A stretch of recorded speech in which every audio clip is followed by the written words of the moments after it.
Welcome, everyone. My name's Adam. This is Off Meta. As you can see on the screen, we are in our usual surroundings, and today we have the rest of the hat coordinate group. Hayley! Hi, we're such a good hat. What kind of hat would we be? A fez. We're so Fez, fancy that we're okay. a hat on a hat. Isn't that a phrase that they say over there? What, in New York? No, I've never heard it in New York. Cyprus. And obviously, last and by absolutely means least, Tyler. Hey, Tyler. Hi, I'm lowest on the totem pole, and my letter is alphabetically last. That's why Hayley does this. Everything by alphabet. Anyway. Yeah. In the apocalypse, the weak will become the strong. It is all Hayley's fault. It is Thanks my. for joining I us just on like. Off Meta. I like being in the middle. Like it's a tasty Haley sandwich. Let's not do that, Hayley. Well, welcome to this edition of Off Meta. We're gonna breeze through some more once per game abilities, ranking them on a tier list with letter grades in pseudo alphabetical order. Let's begin. We ready? Let's shoot this. Shoot this. Let's shoot it. Oh wow, Yeah. so American. Libran. What? Say that properly. Libran. How'd you spell it? Libran? Librarian. Librarian. You start knowing that one of two players is a particular outsider, or that zero are in play. I don't have strong opinions on anything. Let's just say I don't have strong opinions on anything. It's great for a podcast, right?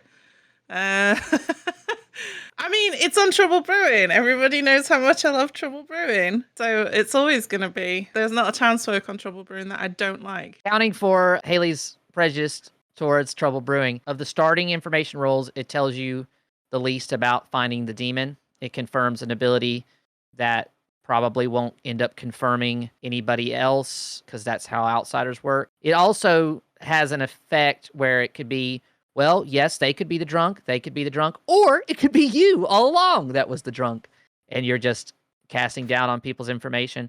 I think because of that and the framework of how it works and how it gets played, and what it knows and what it can help you solve the game, it's got to be on the weaker side of these once per game abilities. I would have to put it in the C category.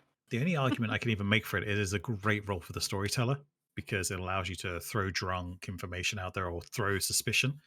That would be the only thing that raises it up, in my opinion. It is a great role for the storyteller. It's not a great bluff. It's not a great role for town to have. Is it fun to play? I mean, kind of. I don't mind playing it. I don't mind being like, you're the drunk. I'd just walk up to everyone and be like, you're the drunk. Just see what they do. I don't think it's counter fun. So this is Tyler's half-hearted argument in favor of a role I just gave a C. It's not counter to fun. It doesn't stop you from having fun. You can make something of it and enjoy it. Not going to help you find the demon most of the time. I mean, to Donomon's point, in a no outsider game where the demon is now claiming saint, it might be helping you. Unless you are exactly the drunk, Yeah. There is a Baron, and that was the play. Zero outsider base, Baron gets put in play. You are handed the drunk token. You finger the saint as they must be evil. There's no outsiders in play. Town executes the saint. The game is over. The evil team has won. I kind of like a day one saint execution though. It makes me laugh every time. Get more games in that way, right? Get more games in that way, yeah. Yeah. Kill all saints. I'm not actually in the camp of kill all saints unless it's day one. All right. Well, you're not. Next up, Ravenkeeper. If you die at night, you are woken to choose a player. You learn their character. Well done, Tyler. Thank you. I like the emphasis you put into it. I like that you said it correctly. It's a bugbear of mine that people call it the Raven's Keeper. There's no S, guys. There's no S. It's just a Raven Keeper. Ed is saying C tier. Ed, I disagree. I like the Raven Keeper. I think it's fun to play. I love that sort of. I mean, it's not when you don't die at night, right? But I like the drama of being woken up and like, who do I choose? And if you catch an imp straight off with a Raven Keeper, and then there's the whole like, do I reveal it immediately? Does the town trust me enough yet? Like, when do I say my Raven Keeper information? I like it. I'm not saying it's S tier, but I think it's a fun one. I definitely couldn't put it in the C tier because I've seen it solve too many games. I've seen this. Yeah. I've seen the Raven Keeper win games, and that has to pull it up a little bit. It can't do it with consistency, but it can break something wide open. I don't know that it's fully A tier, but with its ability to solve a game and and crack things open. I think it's got to be B plus at least, right? Which I know we don't have a tier for that, but Yeah, thanks. I'm doing a provisional B ballot. I would make this one between B and C for sure. In my opinion, the amount of times I've been the Raven Keeper, died at night, and then picked a washerwoman or something, like that's just absolutely useless information for town. It feels anticlimactic. That's my issue with playing the Raven Keeper. I don't think it's a great bluff for evil. Like you, Tyler, I mean, you're right. I've seen it win games, but I've seen it do absolutely nothing in way more games than I've seen it do anything in.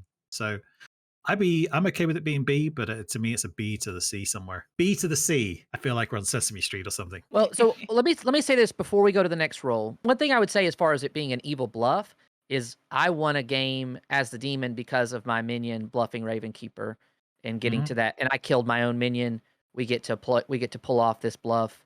It's pretty cool. So I think it has more potential than maybe it's given credit for. See, Tyler, that's why actually I was saying it's a bad bluff, because once you've seen that pulled once or twice, town stops trusting the Raven Keeper and who they pick at night as not being the demon, if there's any other information pointing them being the demon. Yeah. Just because you've been jilted by a beautiful woman doesn't mean beautiful women are bad. That's all I'm saying, Adam. It does mean that beautiful woman is, though. Right, Hayley? Happy post-Valentine's Day. Happy late Valentine's. All right, we're gonna keep Raven Keeper in the B category. Sage.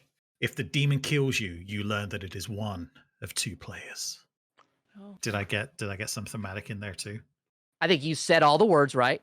Oh wow. You had theming, you had vocal range. I liked it. I like range. I have range. My arts teacher would be so proud of me.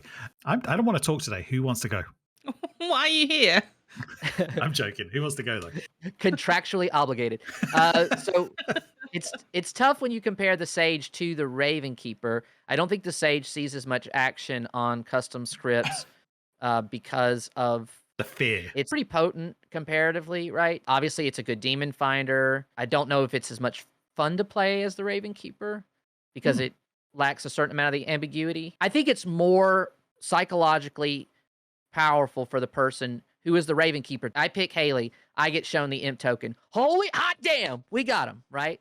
That's the reaction. Whereas if you die as a Sage, you're like, all right, sweet, give me my dollop of him. I feel like that's more fulfilling to play, but I haven't gotten the Sage as much, so I couldn't say. Maybe it does feel good if you attract the demon. I would put it in the B category because it obviously is powerful in terms of the information it gets, but I feel like it's less fun, less versatile on custom scripts. It's one of those roles that I put on custom scripts as the fear of it being there. Like Legion, like Atheist, do I want it in my games? Not really. Do I want players to be fearful or be bluffing or be worrying about it being in play? Absolutely. But that's from a storyteller standpoint. From a player, I don't know that I agree with you, Tyler. I think the Sage adds more than the Raven Keeper because now all of a sudden it's one of two people. I don't want to die on final 5. It's useless, right? I need to be dying, a few rounds earlier where there's more than 2 people left alive. But at the same time, able to really give it a classification of anything. Like, I feel like all of what I'm talking about is theorycraft. I've never really seen it trigger. I've never really seen it win games. I've never seen it really been used as a bluff and lose games or win games either for evil. I've never really seen it used, even though I just talked about having the fear of it on there. And I think for me as a player and as an evil, as demon, I fear the Sage a lot more than I fear the Raven Keeper. Really? Yeah, totally. If I can find out there's a Raven Keeper early in the game, I will kill them. Let them take a 1 in 12 shot of hitting someone that's useful. The chance of them picking me is minimal at that point. I suppose the Sage gives more sort of puzzle-solvy information, right? So that they can slot it into whatever their worldview is of the town at that particular day. And in a world with lots of puzzle pieces to work with, which is what S&V is, I mean, I don't know. I feel like it mechanically on paper, like you're saying, it has big impact. I would rather be a Raven Keeper. You knew that, though. I did. That's why you fucking asked it. Sometimes I ask questions when I already know the answer. Next up is the Semestress. Say it again. Semestress. Siamstress. Siamstress. Ooh. Siamstress. Once per game at night. Choose 2 players. Not yourself. Sneaky. You learn if they are the same alignment. To say how much I like the Seamstress would be to say that often when I'm thinking about the Seamstress and I'm thinking about the Chambermaid, I get the 2 confused because I think they are both useless. And you're saying that having played the Seamstress last week and had a great time with it. to victory, no less. I'm pretty sure I even said on that point, you've given me a trash roll in a Warthog game or whatever. In a Fangu game, you gave me a trash roll. And I wasn't the fucking seamstress, I was the drunk, so take that back. You got a 2-for-1 special. You were both the drunk, so you got to be the Fangu, and you got accurate, sober seamstress information. Can't get more value than that on your birthday. I do think it's more cozy to play than some of these other roles, because it's just like, I just want to know about these two people. How do they relate to each other, right? Oh man, they're on the same team. You could also use it to build mistrust if you want to. If it's a bluff, y'all are on opposite teams, you know. You could use it to try to build a trust circle. So I think there's some value in it. I wouldn't say it's a C tier because it can help you find a demon, but it's not the most impactful of these. I just feel like the seamstress could have been slightly different to make it an every night ability. I don't think it would have taken much to say, select 3 players and you get to do it every night and learn like the average alignment or something. I feel like there was an opportunity there to make it better than it is, and that's why I get caught up on the seamstress every time. It's like, once per game, this is a cool ability. Doesn't tell you if they're good or evil. It just tells you they're the same alignment. And I think there was a chance that it could have just been more than it is as part of the problem. You think it should have been more powerful and had more opportunities to find out players' alignments? I think with a little tweaking, it could have been an S tier. Is where my head's at with it. Like, I think that's where I get caught up on the seamstress all the time. I'm not going to argue about it being a B. I would even let you put it as an A if you really want. I don't run it enough to know for sure. But what about being the first twice per game ability? Yeah, I'm down for that. But in all seriousness, I haven't played it enough. I haven't run it in enough games to be able to really give this one any classification. It's a once per game ability that I put on a fair number of scripts because I think it does give information to people. It is pretty fun for people to play. I don't know if I'd put it in A tier. I mean, I think it could go in the B tier. And this is overflow from last week's once per game anyway, and I'm pretty sure we had quite a few in the A, I think. Can't remember. Slayer. Once per game during the day, publicly choose a player. If they are the demon, they die. I love me some Slayer. Oh, you were pulling a face. I thought you were going to say something different to that. But I do see you put Slayer in a lot of games where it's on the script. I love the thematic of the Slayer. I love the mini game it creates for the player. I love everything about it. Go on, tell me why that's stupid though. When I've just shat on seamstress, I know, but it's not an information role. When you get the Slayer for the first time, or when you see the Slayer on the script for the first time, it's another one of those roles that just gives a little bit of difference to Blood on the Clocktower. It's especially on TB where you can hit the recluse or the demon and potentially get your kill off. Great. On other scripts, such as Legion, it's hilarious, right? There are scripts and ways to make the Slayer a lot of fun out there, and I think that's into its benefit. So that's why I would be okay with Slayer being in S or A tier. I like the Slayer for especially for new players, a new player in a Slayer role, and then you ask them the question, what's your weapon of choice? I get to choose. I love that sort of little bit of drama that it can add to the game. But yeah, it's fun to play. Even watching a game played, I think it's fun to be like, well, who's the Slayer going to pick? There's a lot of good things about the Slayer. It adds a fun dynamic when you're the demon and you know that there's a Slayer or you've heard tale of a Slayer, because you're trying to bait them to shoot literally anyone but you. Like I spent a good half of one game being like, I gotta get Pat to shoot somebody, trying to lead the eye somewhere. I think Slayer is definitively Clocktower. It is so interesting and fun to play. I think it would be an S tier role. Hey, are we getting our first S of the day? It's incredible. It's not S tier if you want a game to go the distance regularly, but it is fun. I think that's why it's S tier. Yeah. Wow. Ends a game early. Yeah. I didn't think anyone was agreeing with me with that. The Virgin. The first time you're nominated, if the nominator is a townsfolk, they are executed immediately. Why did they even touch you? What a weirdo. Right? Virgin. That's all in the text. Weirdo is an official in-game category, like madness or. It's madness It really adjacent.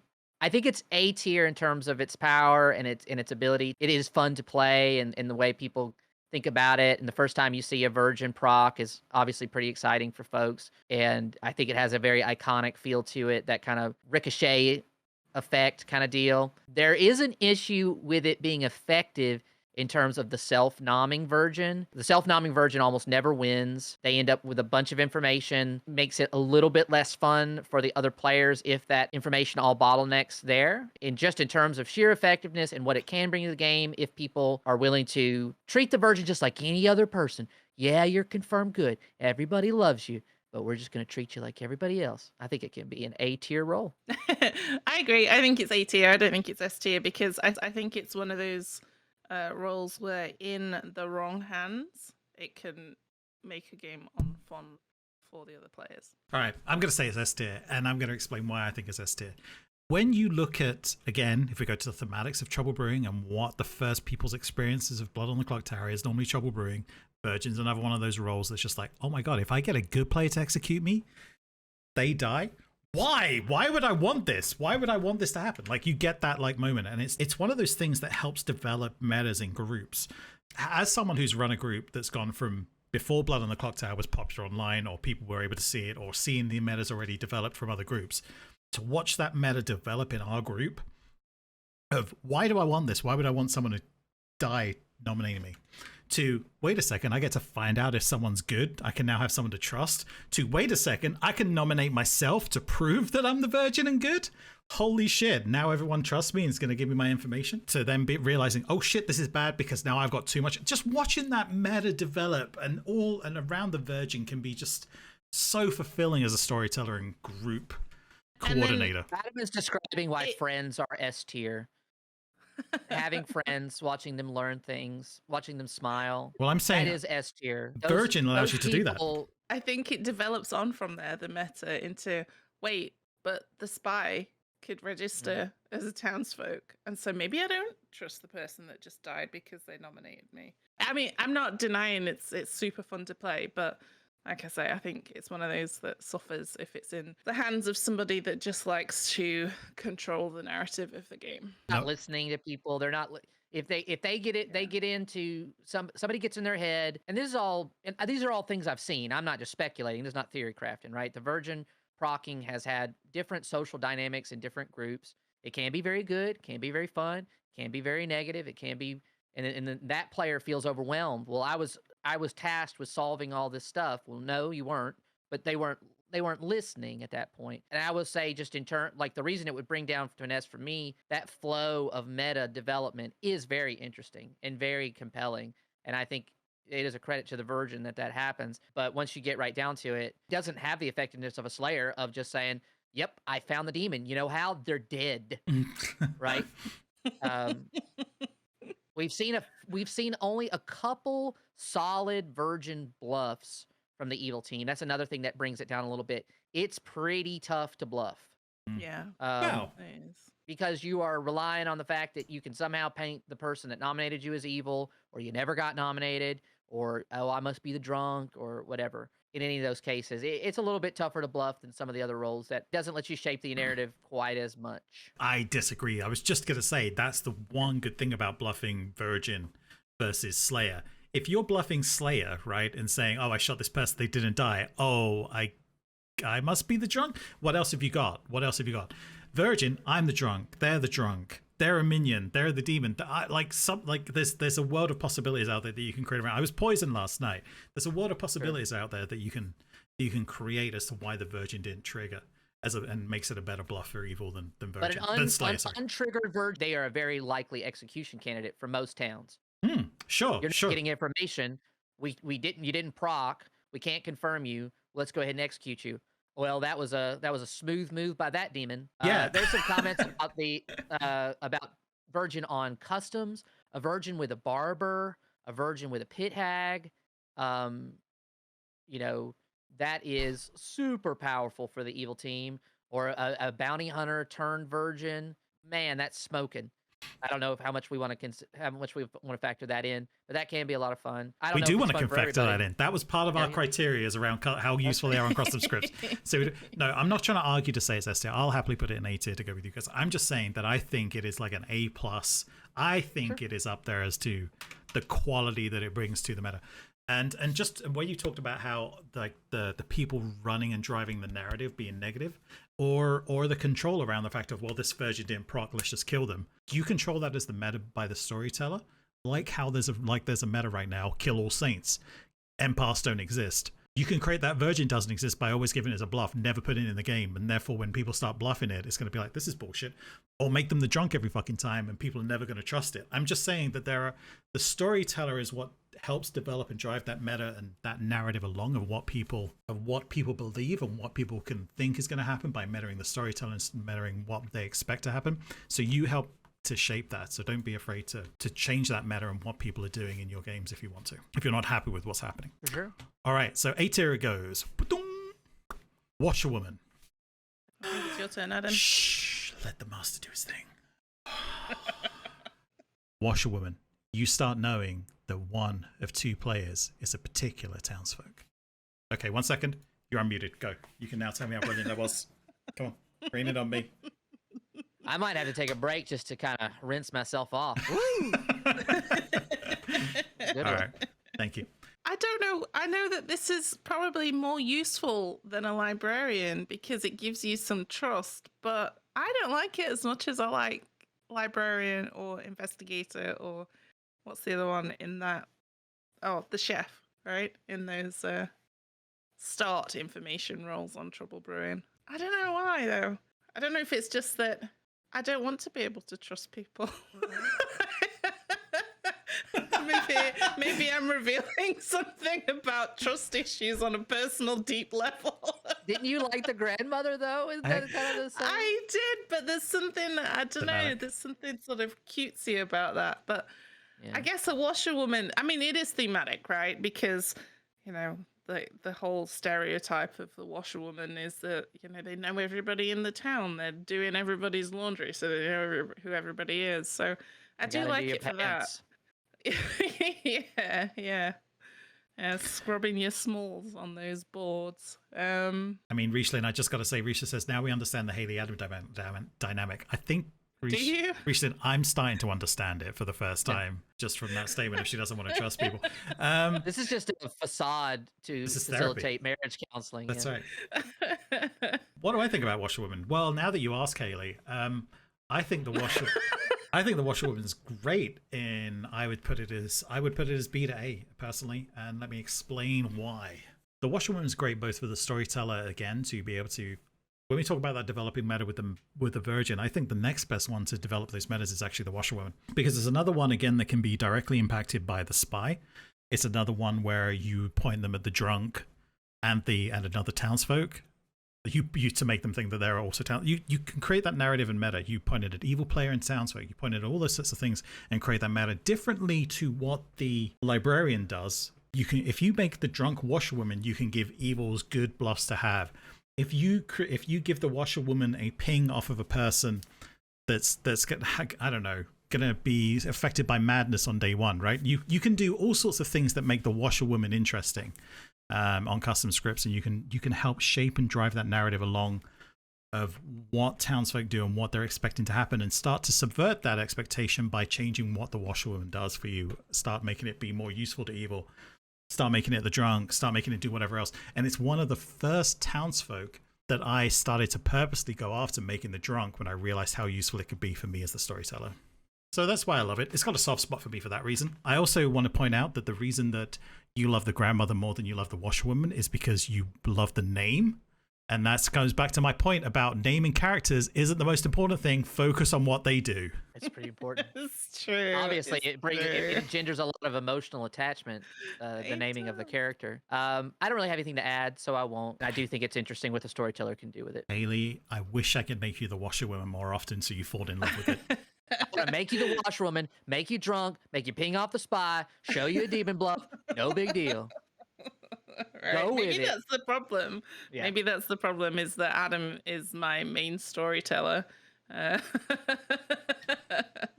Philosopher, once per game, at night, choose a good character. Gain that ability. If this character is in play, they are drunk. So in the past, the philosopher used to become that ability. That has changed. They just gain that ability, or they became that role, but now they gain that ability. So that's a mechanical change that's happened. Go ahead, Adam. Sorry. I hate the philosopher. I hate the philosopher. I hate the philosopher for a couple of reasons. I hate a philosopher that picks on night one. I would much rather a philosopher big on night 2 or 3 and becomes something useful at that point onwards. I mean, I appreciate there are going to be smaller games where you're going to have to pick earlier. I don't like the Philosopher simply for that reason. It's too evil. It's too good of a bluff. Fuck Evil Team that pick Philosopher as a bluff. And fuck all storytellers, including myself, that give Philosopher as a bluff to evil. I do that. I've been doing that lately, and this is a hint for you, chat, because I'm going to have to change it now. I do that to try and break the Philosopher meta and get more people to distrust the Philosopher like we've done with the Empath and Saint. That's why I think if you watch a lot of my games lately, Philosopher has always been an evil bluff, because I want to break it. I don't trust the Philosopher when they're in games. I don't trust people claiming Philosopher when they're in games. I don't trust Philosophers. I don't like people that say, yeah, I turned into this on night 1. Sorry, Dreamer, you're now drunk. Why would you do that? Let us confirm the Dreamer first by changing to the Dreamer on night 2 and letting them get good information on day 1. Do that. Do that first. Let us confirm whoever's now claiming Dreamer was actually the Dreamer and isn't just evil taking that as a bluff because you've told everyone the Dreamer's now available to take. Like, that's... So Adam's position is rude, pushy people. Greedy bastards. C tier. I think the Philo mechanically has got to be S tier. Yeah, I know. He's got a very strong... I understand that. Look, I totally understand that reaction. One of the things that's interesting on custom scripts where the Philo can turn into something that can change alignment, right? We've seen Philo politicians, Philo goons, Philo cult leader, that kind of thing. That could basically be saying, I'm leaving town, I'm leaving this situation, and that can be unbalancing for your game depending on your script and what you got going on. I think it can be super powerful for town, the most powerful of the once per gamer roles by a hefty margin. Because it could be, I know you hated this with the artist, it could be any of them. It could do any of them. You want to be a Philo chef? Go for it. Yeah, no, I'm Pastry chef. So I know that it should be S tier. Oh, fucking don't do a bakery or joke on this channel. This is... It's too late. Oh my God. I think, I hear you. It's got to be S tier or A tier. It's got to be somewhere around there, but I just fucking hate it. But Rishi, the Philo could turn into the goddamn engineer. Rishi also said that if there was an asterisk on it, would you like it better? And where would you put this asterisk? So not on first night? Is that what you're saying? Yeah, exactly. Once per game at night asterisk? Not the first night. Not the first night, you jerk. Not choose a good character asterisk? No? Okay. No. Gain that ability asterisk? No? I'd be down for that. Just after every word, put an asterisk. I'd be down for gain that ability asterisk, and then the storyteller gets to choose when you get it. I'd be okay with that sort of setup. I'm sure there's a minor rework in there that made me hate the Philosopher a little less, but I think it's more the players and the way people play the Philosopher is why I hate it, which I guess comes back to what Tyler was talking about with the Virgin. I think the Philosopher... No. Like Tyler talked about how like people drive the narrative with the Philosopher. I think with the Virgin. I think people do it in a worse way with the Philo. I don't think it's S. I don't know. Because I don't. I really don't. Be anything. Yeah, I mean, Hayley, it does really. The Green Lantern is the most powerful superhero. He can make anything his mind or her mind or its mind can imagine. Anything. It can be anything at the cost of drunking someone. Yeah, maybe drunking someone though, Patters. Maybe. They might not be in play. That's right. Now you I've doubled up on a demon bluff, and the demon's got to be like, well, I guess all my information's drunk. Great, because I got good information, you guys. I've done this, and I've done this. I don't feel like I have really any strong counter arguments to... My counter argument to being S tier, even though I think it probably does need to be S tier, is that if we make it S tier, it means it's got to go on our fucking script. And I don't want it to go on our fucking script. But you just gonna give it as demon bluffs, Adam. Like, just don't use it. Right. If you find it that counter fun, like if you find it that unfun, then that's an argument to pull it down. Yeah, I don't find it I don't find it counter fun, but it can be kind of unbalancing but I think just on its face, it can do whatever it wants. It gives a lot of agency to that player. Yeah, player agency is a good agency to have as opposed to whatever the opposite is. I mean, I feel like we should probably bump the Virgin up, honestly. But the Philo can become the Virgin. Yeah, I guess the problem is my view on the Philosopher is tainted because of player experience, not because of the role. Reading what the role can do alone probably makes it S. Hayley, I love you for thinking it's A tier as well. I would much love you more and this is possible if you just said it was a C tier, but no. But it's not gonna happen. Bring it all the way down. But yeah. Oh well. This is like a battle of the bands I was in one time. You guys are the Russian judges right now. All right. Professor. Once per game at night, asterisk. Choose a dead player. If they are a townsfolk, they are resurrected. It's one heck of a professor that can resurrect people. That's why I say the naming doesn't matter. You can come up with whatever name you want. Doesn't matter related to the ability. Just make up whatever fucking name you want for it. Oh, I don't know. Professor. Professor resurrect dead people, right? Roll the tuna fish sandwich. It wouldn't work as well. You think, how does it work as a professor, as Hayley just pointed out? I don't know. You can't call him Frankenstein. Necromancer has a negative connotation. And does, I agree. I do. Yeah. And why not the doctor? That makes sense. Professor of Necroeconomics dole him out. Says, he wants to actually talk about the professor then. It's pretty powerful. Doesn't go in a lot of scripts really well, but it's powerful. It's too confirmable with no downside unless you've got a Shabaloth or something like that. Something else that resurrects people is the problem with it. That's the problem. There's only one other role that does that currently. So the only other role that does it, because I've been playing around with it, is the Al Hadik, and the Al Hadik does it in a much more apparent way. So the professor would act after the Al Hadik acted. That's the only thing that, to me, that brings it out of the S tier. It's very powerful, but it doesn't go on a lot of customs. It has a very highly confirmable. You basically have to pair it up with Shabaloth every time. Tyler, in one of the other streams that we've done, you talked about characters that are created for the script that they're on. 100% that's what the professor was, right? Like 100% the professor was created for that script. Do I normally care about things being 100% confirmable like the sailor? No. But it's different to resurrecting a player versus not dying from the sailor, in my opinion, because the professor could resurrect a day one role and then they get new information potentially. I think it's different having a confirmable role that brings someone back to life, like say a Raven Keeper. There are just other roles out there that it's impacting and not just itself. So that's why I would be a negative on the professor, and I would put it as C tier just for that alone. Like you can't use it in too many places. You can't use it enough. Like, and it's okay on its script. It's okay on its script, and it's only okay on its script if there is a shab in play, in my opinion. So because it's too confirmable, that brings it down for you. So because it's too powerful for good, you think? Well, I mean, so if you resurrect a townsfolk that has already used their ghost vote, they also then get their ghost vote back. Yep. It adds so many more votes for the town. It is insanely powerful, and I'm not sure that person's not the demon. Yep. They're back. They're not the demon. Yeah. They're not, and if you believe the professor is the professor, in addition to that, they're not a minion, and they're not an outsider. The only minion they could be is a spy. For evil to win. It makes it really tough for evil to play. I think in terms of potency, I don't think you can pull it down to C just because on that basis. Yeah. If you wanted to measure things out and say it's a B because it can't go on a lot of scripts. It's limited in what it can do. It's really great in BMR. I would even say it's really great in BMR. I would say it's designed for BMR. I'd put it as a B in BMR, which is why I'm putting it down to C. Because you've still got to pick up a role that's useful in BMR, right? That isn't lying to you or whatever else, right? You know, like you could accidentally bring back a gambler or something. Well, that makes the risk of the worst role in Adam's opinion. But that makes the risk of being the professor. That at least makes it a little bit spicier. That's an argument in its favor, not against it. Doesn't work on customs. Is it fun to play? Do people think it's fun to be the professor? I don't know. I can't reasonably put this in a C.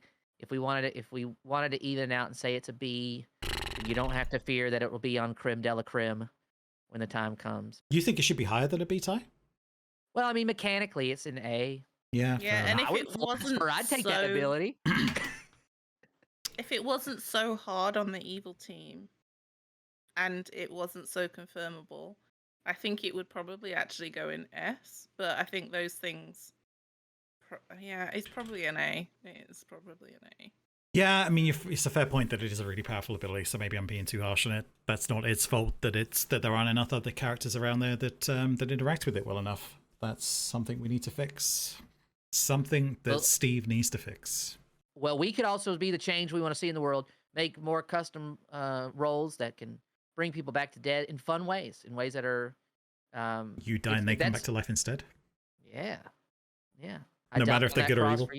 I'd be okay with that as a professor fix. Like, remove the townsfolk bit. You just bring them back. I think it could go on much more custom scripts than if it did that. That's fair. All right. And Let's wrap On it up. that note, thank you everyone for being here, including Tyler's left ear. We appreciate you here at Off Meta. You gotta like, leave a comment, subscribe, and hit the bell.